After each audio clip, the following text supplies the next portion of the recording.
आता यामध्ये काय झालं सभापती महोदय, थोडी पूरक माहिती येतो. जे आता उदय सामंतनी सांगितलं की नगरविकास विभागाचे जे 8 नोव्हेंबर 2013 ची इन्क्लुझिव्ह हाऊसिंग पॉलिसी आहे, यामध्ये अधिक स्पष्टता आपल्याला या सर्वांनाच आहे की 4 एकर 5 एकर 7 एकर जमिनीचे, कारण तेवढ्या जमिनीवर जर लेआउट टाकायचं असेल तर 20% घरं द्यावे लागतात ईडब्ल्यूएसला. आणि हे वाचवण्याकरता केला भ्रष्टाचार, म्हणजे 7 एकरचे 7 तुकडे पाडायचे, 7 तुकडे पाडून वेगवेगळे नकाशे दाखवायचे आणि नकाशे दाखवून त्या ठिकाणी हे 20% सूट मिळवायची. हा प्रयोग केला गेला.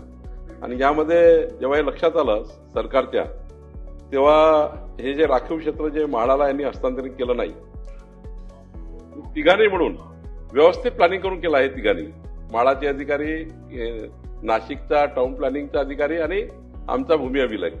आणि याच्यासाठी त्यांनी तर इतकं केलं आहे की आमचा भूमी अभिलेखचा एक जो ज्यांनी केवळ असा फ्रॉड करण्याकरता सेवानिवृत्ती घेतली, म्हणजे व्हॉलंटरी रिटायरमेंट घेतलं हा फ्रॉड करण्याकरता, तोच कन्सल्टंट झाला.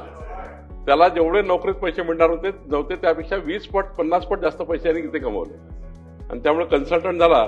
खरं तर या ठिकाणी मी हे जे सांगतोय, 49 प्रकरणामध्ये भूखंडाचे तुकडे झाले, 49 प्रकरणात 61 कोटीचे गेले. 20% आरक्षण तर तुम्ही सांगितलं तुम्हाला की टाळण्याकरता काय काय प्रकरण केले.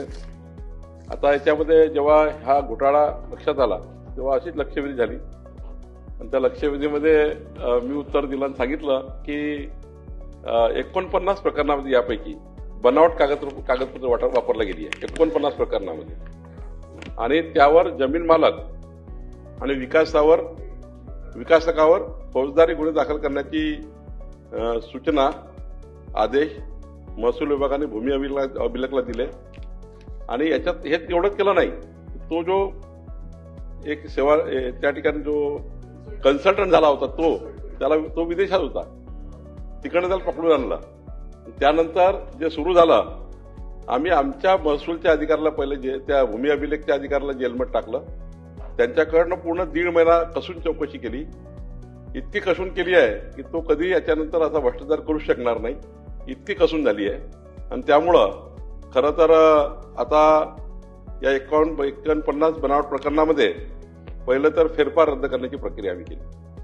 जे तुकडे पाडले होते तुकडे रद्द करून टाकले आणि त्यामध्ये 90 दिवसाच्या तुकडे रद्द करण्याचे कलम 257 अन्वये महसूल कायद्याच्या तो आम्ही निर्णय घेतला.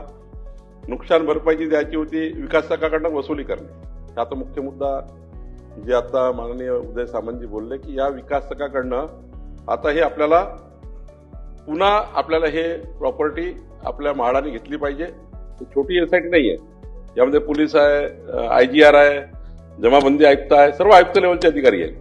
आणि त्यामुळं याची जवळपास मी 3 महिन्यामध्ये ज्या जवळपास 13 बैठक याच्यामध्ये झाल्या.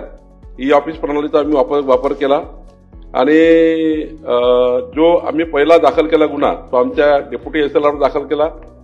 त्यानंतर FIR मध्ये जर विचार केला तर तुम्हाला सांगतो की 104 जणांचा आम्ही FIR दाखल केला आहे. टोटल 197 आरोपी आहे, त्याच्यातले काही तपासामध्ये आहेत. हा नॉन अवेलेबल ऑफेन्स दाखल केला 335, 336(2), 336(3), 337, 338, 35. नाही वेलेबल ऑफेन्स, नॉन वेलेबल ऑफेन्स असताना अटकपूर्व जामीन दिला. त्यामध्ये विक्रम कपाडिया, अभिषेक ठक्कर, गणेश गीते, रवींद्र गायकवाड, मयूर वैद्य, सचिन वाघमारे, राहुल लुणावत.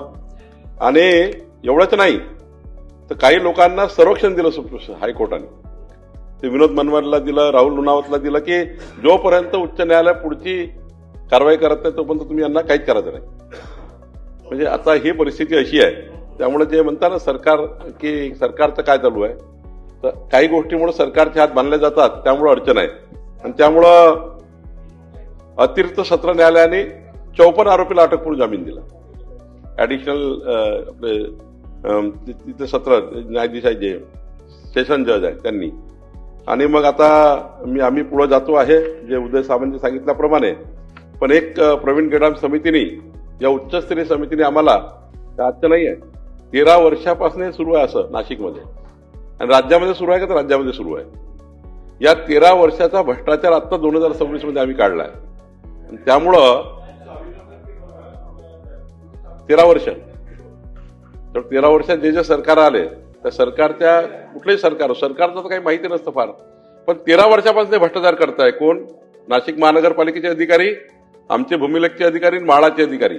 13 वर्षापासून सुरू आहे. संपूर्ण याचा कारवाई पूर्ण करून त्यानंतर सरकारला 1-2 महिने लागतील, पण डिसेंबरच्या अधिवेशनामध्ये एक तर उदय सामंतजी नगरविकास खात्या माध्यमातून किंवा माझ्याकडनं याचा संपूर्ण ATR ऍक्शन टेकन रिपोर्ट आम्ही डिसेंबरमध्ये सादर करू. कारण 8व्या महिन्यापर्यंत रिपोर्ट येईल, 2 महिने सरकारला पुन्हा लागतील. आणि त्यामुळे कुणालाही या ठिकाणी वेगळं काही याच्यामध्ये आम्ही काही कारवाई करत नाही असं काही विचार करू नका. फक्त हायकोर्ट आणि सेशन कोर्ट. महसूल विभाग, महाराष्ट्र शासन. अधिकृत माहिती आणि महत्त्वपूर्ण अपडेट्स मिळवण्यासाठी आजच महसूल विभागाच्या सोशल मीडिया हँडलला फॉलो करा.